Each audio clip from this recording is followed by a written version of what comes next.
Is this a suit or a suit? Well, both is correct. It depends on where you live and how old you are. What we see here, or rather here, is called yacht dropping.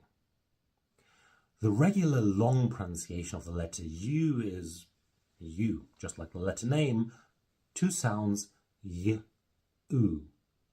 But in many phonetic contexts, speakers have dropped the y sound.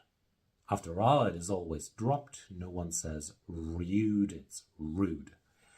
After s or z, it is dropped in American pronunciation.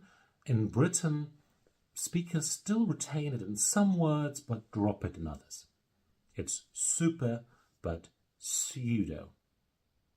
In suit, as this preference poll from the Longman Pronunciation Dictionary shows, only older speakers still say suit. After N, it is never dropped. In Standard British, it's new, not new, darling. And after T and D, where American speakers also drop it, as in tune or duty, British speakers neither drop the y sound, it's tune or duty. However, they will likely do something else. But that's something for another video. Read more about yacht dropping in chapter 14.7 of my phonetics book.